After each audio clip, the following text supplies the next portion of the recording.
Quick way to check overhead mobility, because that's actually a good point we should probably come out with. Yeah, just cool, relax. Hands out to me, stretch, reach. Cool, tuck your heels to your ass, so as if you want to do a glute bridge. Yeah, come right in, right in, right in. Cool, all I want you to do is go like that. So I want you to reach the whole way. So like almost be trying to get to me. Cool, so as big an arc as possible. Thumbs out. Now I want you to touch those thumbs to the ground, over your head. Comfy? So without being over the top, I want you to put a little bit of pressure on this. Cool, hold that pressure and go down. Slowly, don't force it. So yeah, take yourself there. Starting to get a bit tight here. Can't hit my shoulder. Up there. Yeah, like out the back. Yeah, all right, cool. Relax, don't force it, don't hurt yourself. What are we looking for there? Use your anatomy brain. You can relax a little bit. What does him flaring that rib cage, or I guess going into that lordosis, that sort of spinal dump, I guess, or arch, what does that free up? Gives him fake range. So set up again for me. Now I want you to not worry about the rib cage.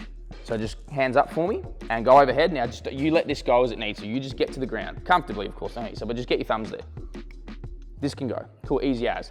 Now if we say just come off a little bit, just there, and now I go, cool, press down on that. Yeah, now go to the ground. Miracle, right? Yeah.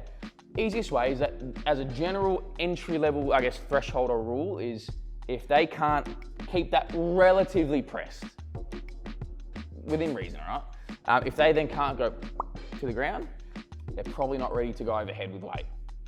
Fully overhead.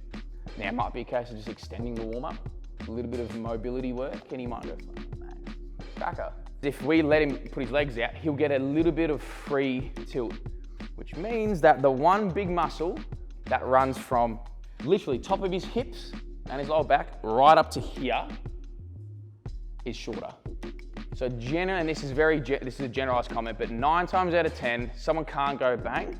It's because if they haven't had an injury, it's a lat restriction. And then maybe it's because they've got a cranky lower back or hip flexors or whatever, and the hip flexors are tight and it makes their hips shitty, and then that pulls in their lat. Cool, maybe. Without going too many steps down the rabbit hole, the lat's probably a bit shitty. You do some lat work and people bang and they nail it all of a sudden, all right? So folding the knees up, one does pull the hips under a little bit naturally, so he doesn't have to get caught out by having like weak lower abs or whatever you want to call it, or weak flexors, but it stretches the lat. So it already puts it in a unfavorable position to get overhead. So you can't cheat your way through the test basically.